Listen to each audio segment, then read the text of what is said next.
In this video, you are going to see some facts about the educational system of Spain. But first, let's take a review of the country. Spain is a sovereign state largely located on the Iberian Peninsula in southwestern Europe, with archipelagos in the Atlantic Ocean and Mediterranean Sea, and several small territories on and near the North African coast. Spain counts more than 40 million people. Oh my god! Most of them living in the cities or along the coastas. Spanish is the main language, spoken throughout the whole of Spain. But there are some regions with an additional language. In Catalonia, people speak Catalan. In Galicia, they speak Galician, Basque in the Basque country, and finally Valencian in Valencian society. And their currency is euro. But now, we are going to talk about the educational system, and let's going to see some facts.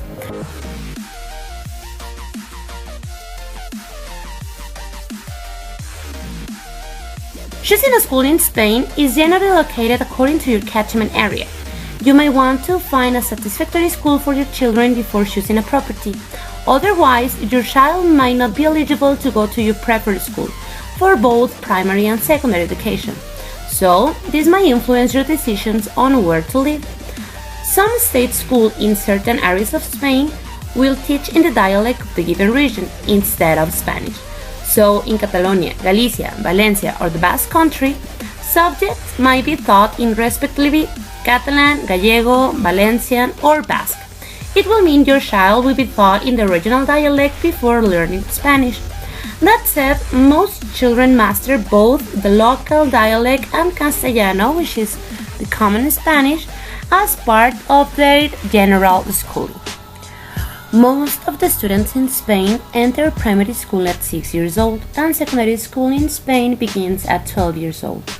For Spanish students, schooling lasts approximately 12 years, with primary and secondary education taking up equal lengths. Compared to students worldwide, Spaniard students are in school about the same length as the world median, and in Mexico we divide those 12 years into primary, secondary, and high school. Although non-university education in state-funded school is free in Spain, parents sometimes must pay for books, materials, and sometimes uniform for their children. Once the required schooling is finished, a student can then opt to continue on to high school, which is a bachillerato to prepare to go to college, or go to a vocational school to learn a job. Only those who finish high school can be admitted to a university. Students who successfully complete the requirements of the Spanish high school will receive a diploma, and they may then opt to go to a vocational training in a university, and they have to take an exam to enter their called Prueba de Acceso a la Universidad.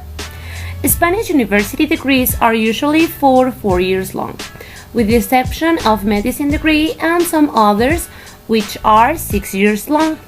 Spanish higher education will consist in bachelor degree for 4-year programs, master degree for 2 years, and postgraduate programs and doctorate for postmaster's education. And now, let's see some differences between the educational system in Mexico and the educational system in Spain.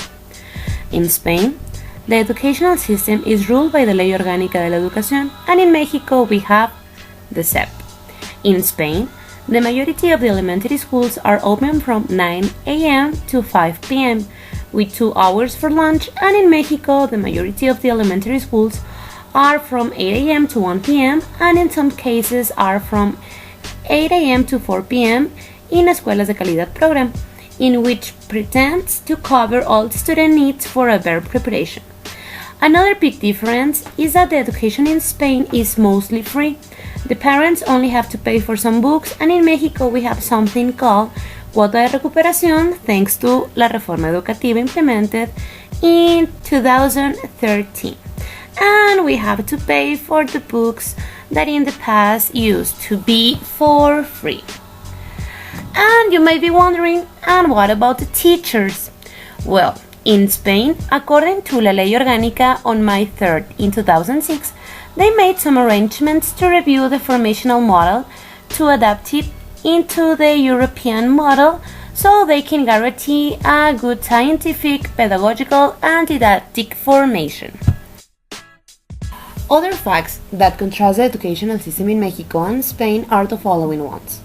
Primary school students in Spain can expect to have a classroom size of 13 pupils per teacher, and in Mexico we experiment overcrowded classrooms in which the classrooms can have until 15 students per teacher.